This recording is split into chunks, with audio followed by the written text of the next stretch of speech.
friends, welcome to a new program in our Verdict of Science Creation series. And our guest again, and we are not bored of you, sir, so we will keep inviting you. So don't mess with us. Mr. John Mackay, geologist, have some training, lots of training. You may mention a few words in genetics. Well, I decided, being involved in geology, because we dig up dead things, we were just well-paid undertakers, right? So I wanted to study living things, so I went and did 3 years of genetics as well. Very good, because the subject today will have to do with living things, not just undertaking, so just a switch in your job. International Director for Creation Research. Another question sent several times to many of us creationists, and I guess it's not the first time you will be getting that. This question is, okay, if I travel to Alaska, okay, or to Canada. Are you promising not to come back? I promise never to go there. Won't help my joints, the cold. You see dark-skinned people out in the very cold. So for me, it's just hilarious to be told, and I was taught, that skin color changed because of temperature, and because, you know, people went to Africa and they got black. Now we see on the polar circle fairly dark-skinned people, and but in meantime, I see lots of people coming from Africa into Europe. I don't know how many generations they're still living here, whether it hasn't made any difference on their skin color. But that is not my question. My question would be, why in the world, first of all, do we have so many colors of skin? Okay, we know we are coming from Adam, but a big drama has happened. We have Noah and his family, and we have all the range from Asia to United States through Africa and up to Europe. There isn't any shade of color not represented by someone's skin. So where's that from? Okay, well, you don't mind if I use my own arm as evidence, do you? Well, if you don't have anything better, just use it. Well, we're talking about the origin of human races, which is what they're normally called, right? And on my arm, I have dark spots, I have tan spots, I have white spots, I have pink spots, right? I have the United Nations on my arm, right? And the reality is, if you can do it on one body and we can find out what's happening, then it shouldn't be too difficult to figure out where the different colours came from. Now, the point you mentioned at the start about you going to Alaska and seeing dark-skinned people is something that's been known ever since Captain Cook, you know, the English explorer, sailed up there in the 1700s, and he observed darker-skinned Inuit, or Eskimos as they're commonly called, with slanted eyes, looking a lot like Asiatic, but having, you know, yellowish-brown skin.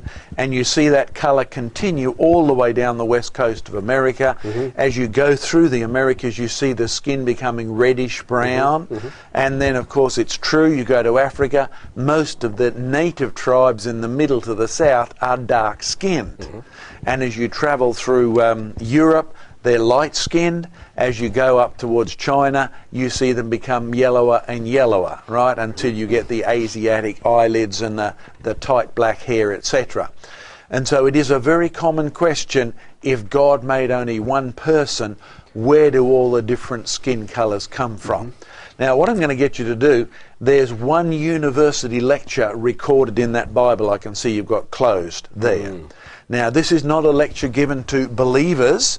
This is a lecture given to pagans. It's the Apostle Paul, you know, well qualified. He trained under the ancient historian Gamaliel. He was a rabbi's rabbi, right? So he knew his Jewish law. He obviously spoke many languages because he's talking to the Greek academics on Mars Hill in Acts chapter 17. Now, I pointed out one verse to you before. Would you read that verse, please? Yeah, it's Acts 17:26. And hath made of one blood all nations of men for to dwell on all the face of the earth, and have determined the times before the point and the bounds of their habitation. So Paul's talking to them about the God who has made all nations from one blood.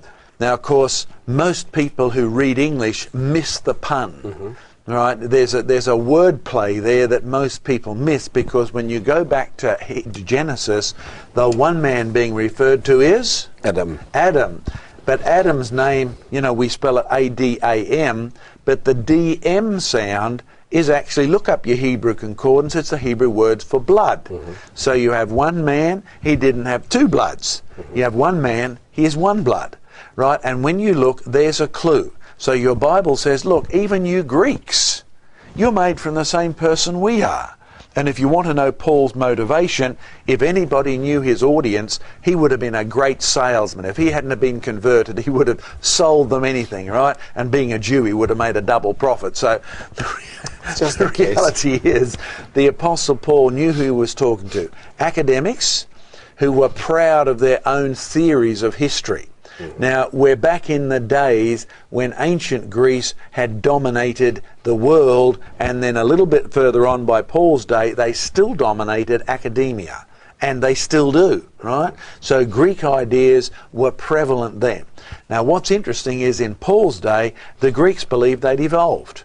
And they were very racist about it. Somewhat like Hitler, you know, Aryans have evolved, we've evolved to be the best, and he sought out to get rid of everybody else. Well, they had a very similar concept. We've evolved better than the Jews. Greeks are at the top of the pile. So that was their attitude. So his logic is, I have to first of all convince these people they didn't evolve, they are descended from one man, Adam.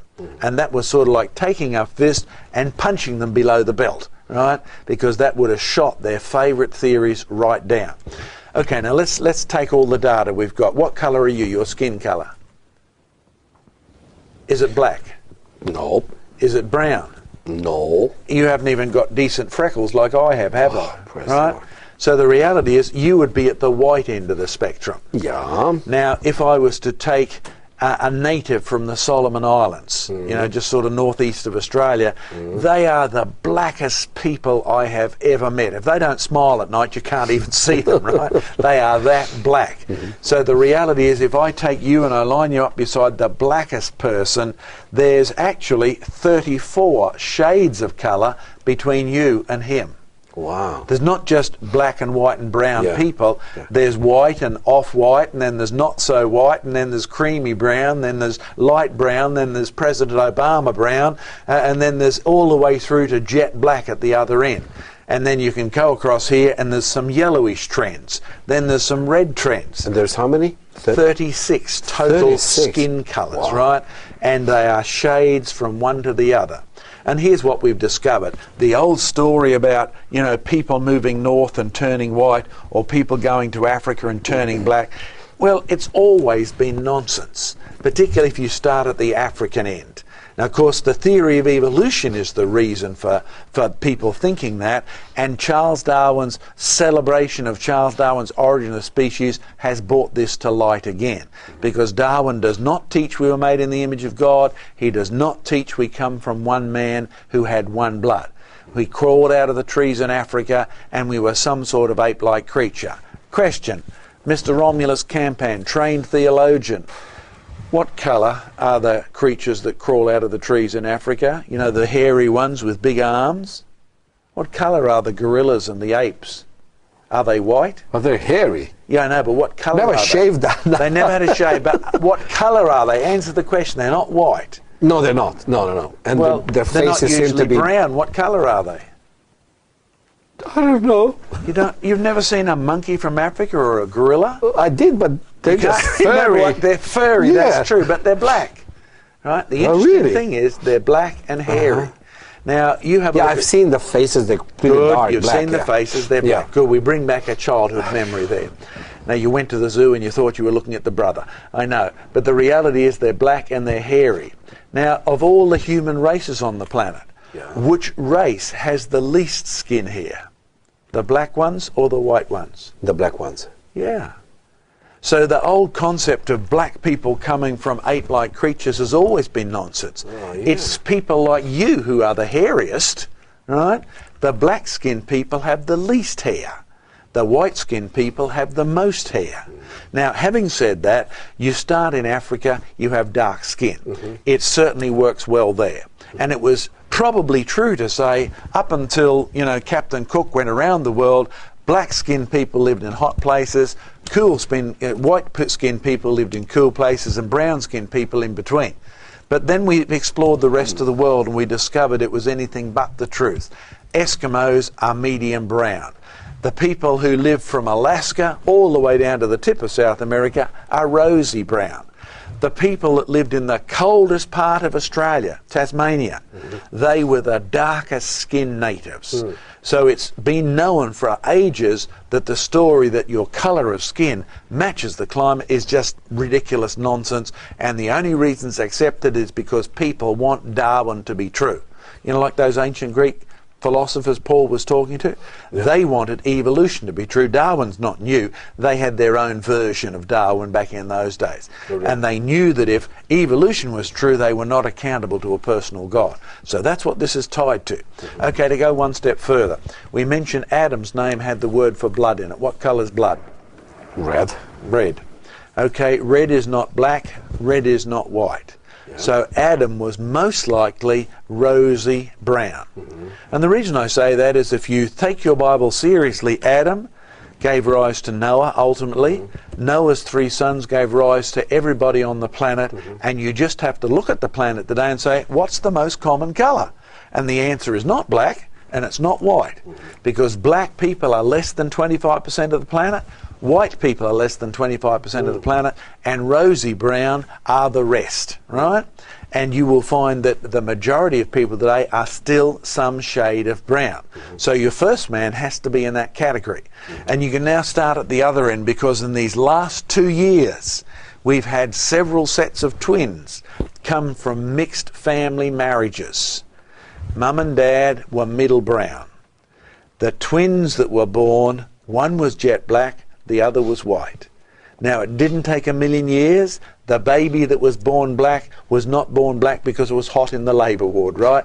It was simply, well, simply what it was is one hormone switches this way, one hormone switches that way. When the hormone is high, the black pigment rises to the surface. When the hormone switch is low, the black pigment sinks, and here's the result. If your black pigment is at the surface, you look dark. But if you count the number of pigment cells in a black man and a white man, they're exactly the same. So the end result is, where did your skin pigment end up? At the top, you're black. In the middle, you're brown. Right down the bottom, you're white. Now, on top of that, when you look at your hands or your feet, have you noticed that where your skin gets thick, it's yellow? You know, like you get, we call them corns in Australia, don't we? The little sort of thicknesses of skin, and it always goes yellow. And the reality is there's another pigment in your skin, and it's the pigment carotene. So guess what vegetable you eat to get it? Carrots. Carrots. It stores in your skin. Oh, really? Yellow pigment stores in your skin. I mean, many animals do this. You've heard of flamingos. Yeah. What colour are they? Pinkish. Pink. But that's only because of what they eat. Yeah. Right? If you don't feed them shrimp, they're not pink. You know what they do? I was told they do in Europe. They feed them paprika because they does the same thing. Does the same thing. They store those colours in their feathers. So whatever you feed them is the colour they end up. I remember when I was a kid, we used to grow silkworms, and if you fed them green mulberry leaves, they produced yellow silk. But if you fed them red cabbages, they produced purple silk. Oh, they eat red cabbages? Well, they will if they don't get anything else, right? Oh, really? So you can actually change the colour of the silk by what they eat. And the same is true for human beings. We store carotene in our skin. And so you will find that, again, depending on the hormones and how thick your skin is, how much of that yellow shows up. So if you give all of those features together, the colour of your blood, which is red, the pigment which rises to the surface or sinks, and the carotene, then you end up with 36 combinations, none of which had anything to do with the environment, none of which was affected by the climate, but it does determine the climate you can be comfortable in. Do you know what the moral of the story is? the Apostle Paul. Read what he said again in Acts chapter 17, verse 26, because he makes a point out of this, and it's a really important one. The same verse? Yes. And hath made of one blood all nations of men for to dwell on all the face of the earth, and have determined the times before appointed and the bounds of their habitation. Now that's a pretty dramatic verse, because you think carefully, which God is he talking about? The answer is the God who created the first man. Now any God who can take dirt, which isn't alive, shape it into a body of a man, and then breathe into it, and then the man gets up and says, "G'day," right? Any God who can do that, do you think he would really have trouble shifting people around the planet? I mean, they thought they were going of their own free will, but in reality, he is organising things. But did you notice why he was organising where they went? I mean, Romulus campaign went to Hungary. The Bible says God has determined beforehand the times and places you are appointed to, so that you would seek the... Well, the last bit says you would seek the Lord. What did you do in Hungary when you went there? Seeking for the truth. That's right. So in reality, what you'll find is, even though we sometimes get afraid of people moving into countries, we say they're trying to take us over. And because many of them will be non-Christians. But in reality, it's the old situation. If I can't send a missionary to Iraq, God is not upset by that at all. He can arrange for the Iraqis to come to where the Christians are. So Romulus campaign, who's now a Christian, can go and say, "Hey, do you know why you're here?" "Oh yes, to take over the place." And Romulus campaign says, "No, you're here to meet Jesus, to take over you." And that's the joy of knowing that we didn't evolve, we didn't go black or brown because of the heat. We are descended from Noah via his 3 sons, who were just like that, you know, that lady who had 2 different coloured children, right? All you need is now a Tower of Babel to separate those, and you've got the different coloured races all over again. But back through Noah to Adam, and our problem is sin. Not the different colour on the outside, the same colour problem on the inside, so we need the same Saviour. Wow. You just mentioned all sorts of different skin colors all over the world, 36 shades. Okay, tell me, in Australia, for how long white people, okay, who were sort of not imported, but they were exported there from Britain, isn't it true? Yes. Okay, when did that happen? Basically, you're looking at the end of the 1700s, start of the 1800s. Okay. Did any one of them, descendants of the families there, because you're one of them, okay, turned even one shade more dark in, let's say, 300-400 years? What you'll find is that nobody has got darker by living in Australia. All they've got is skin cancer. So not even half of the shade? Not even half of the shade in between. I mean, when summer comes, we'll all go outside and we'll get our vitamin D from the sunshine and we'll go tanned. Yeah. But we could have gone tan back in Scotland if we had a tanning room. Yeah, but a tanned mother and father won't get a tanned baby. No, the reality is that's just your ability built in. But when winter comes, you lose the tan, you go back to being the colour you were. Whereas the Aboriginals, the native people who were black before they got to Australia, they don't go white in the wintertime. They don't fade, right? They stay dark. Yeah. And so, no, it hasn't affected our skin colour at all. We haven't evolved. We've only got increased problems due to skin cancer. Okay, this is just one interesting point. So Australia is not the place one would say, well, just an average normal place on this planet. Just jump over the border and you'll see sort of the same thing. If anyone gets to Australia, well, you find instead of grasshoppers, you see big, hairy rabbit hoppers. You go to Tasmania, you find my friend the Tassie devil, not the devil, but the Tassie, and so on. Why is Australia different? Why would you find isolated sort of species? Well, basically, genuses. Yes, you will find that what is one of the dominant parts of our animal kingdom are called marsupials. Remember, Yeah. in the program you did on the Tassie Devil, we asked you, what was a baby Tasmanian devil called? Let me think. What was it? Wasn't Freddie. No. Was Joey, right? Joey. Joey, yes, they're all called Joeys, right? Joeys. Whether you're a koala baby or a kangaroo baby, right? And that's what intrigues people. How come there's these animals in Australia Yeah. and they're nowhere else? Yeah. Well, I love to pick on the platypus. You know what I mean by the platypus? Yeah, that strange animal that was put together. Yeah, from- that's right, from all the different other creatures. Well, that's what the first European scientists thought. Had a bill like a duck and a body like an otter and a tail like a beaver and claws like a chicken, laid eggs like a turtle, fed its young milk like a cow. And they said, oh, this can't possibly be true. And what we've discovered since is we've got living platypus in Australia, and they're about that big. Yeah. Not very big. Yeah. We've got fossil platypus in Australia, and they're about that big. And if you go to South America, we've got fossil platypus over there too. You've got fossil platypus. Yes, in but South no America. living ones. Oh. Right, so in reality, what seems to be happening is that Australia's animals are the survivors. And in other places, they've died out. We've now got fossil marsupial kangaroo-like creatures in Asia. But Okay. they're only living in Australia. And my suspicion is that when the animals, as well as the people, dispersed after Noah's flood, there were limited numbers of each. Of people, there was only 4 families. Of the animals, there was 2 of each of the clean kind, and 7 of the unclean kind, and 7 of each of the clean kind, right? So you find that there were limited numbers. Limited numbers can't go everywhere. So therefore, the animals that ended up in Australia also ended up in other places. But in other places, the creatures that would become killers, the lions and the tigers, at the end of the flood, they weren't killers. But by the days of Job, they'd become killers. But they never made it to Australia. So whatever happened to isolate Australia, and it's probably the sinking of the land between and the rising of the water level, cut Australia off, and so those creatures were protected. There's something interesting I find when I travel around the world. I like to dig up dead things, you know, the geological aspect of it. And when I'm in the north of Why Scotland, don't you take a reverend with you? yes, you could help me there. But you find plants that currently grow around Sydney, Australia, Okay. are in the rocks in the north of Scotland.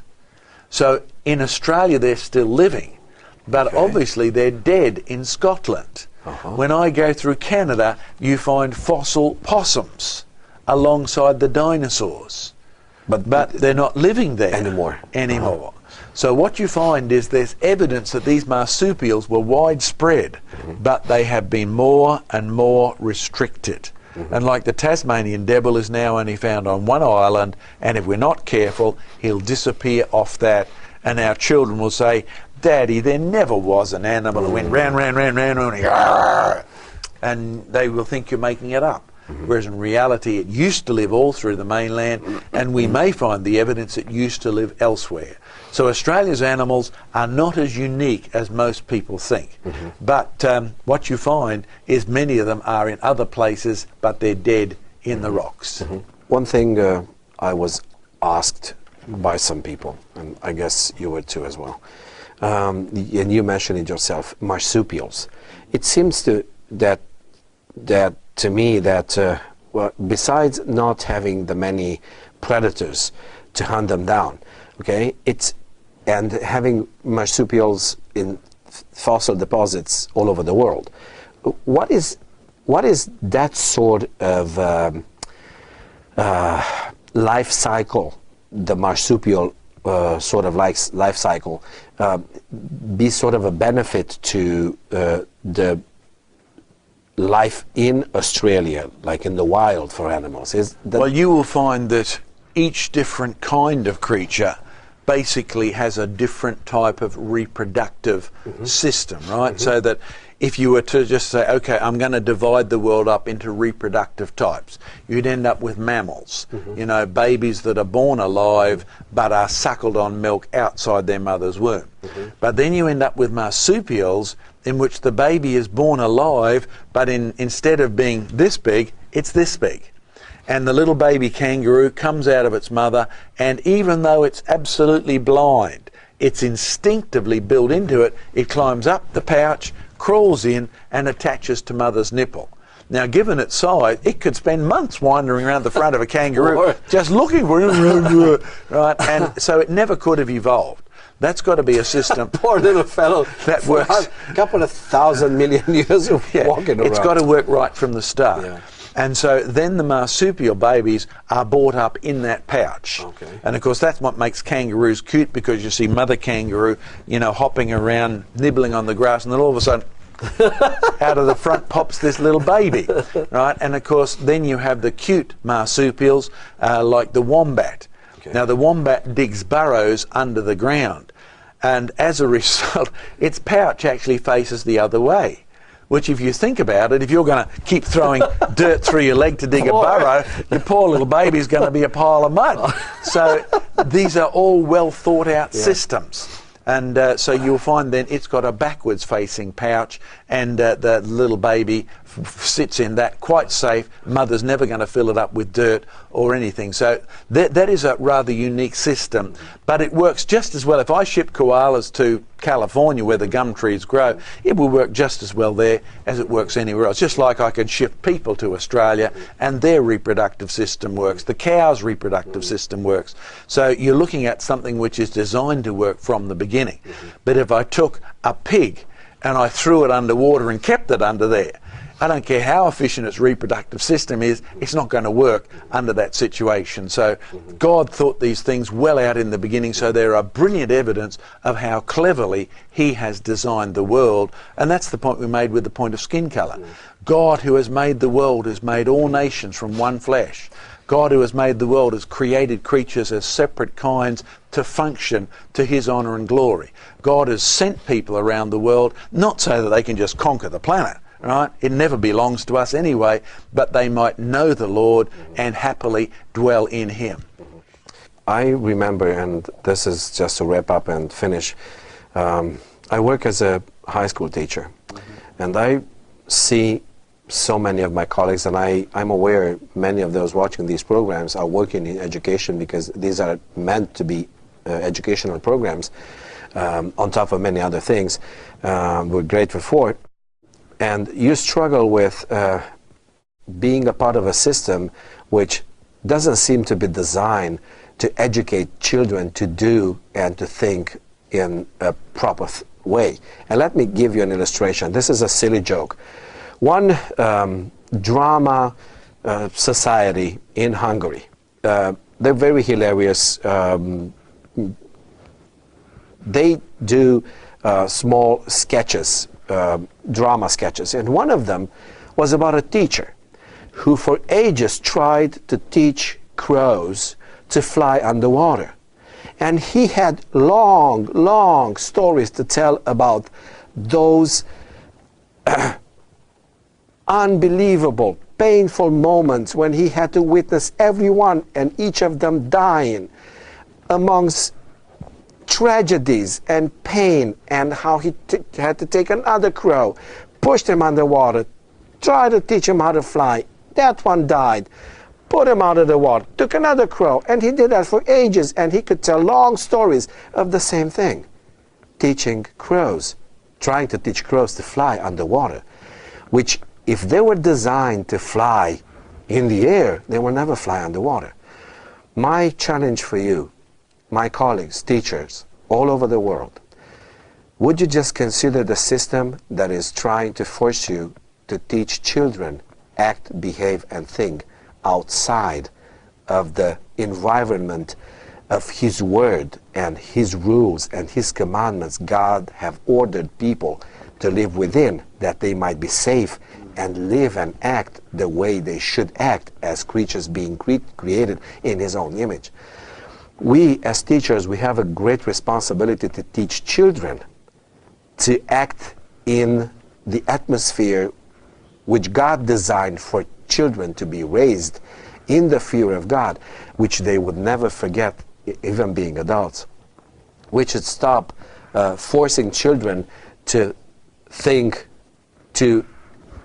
what they're not supposed to think only what they're told, instead of us, as Mr. Mackay said it so many times, instead of teaching them how to think, we sort of become part of a system which pushes down their minds things they do not understand, try to act and behave based on that, and you'll find the disastrous results, like in the Columbine school.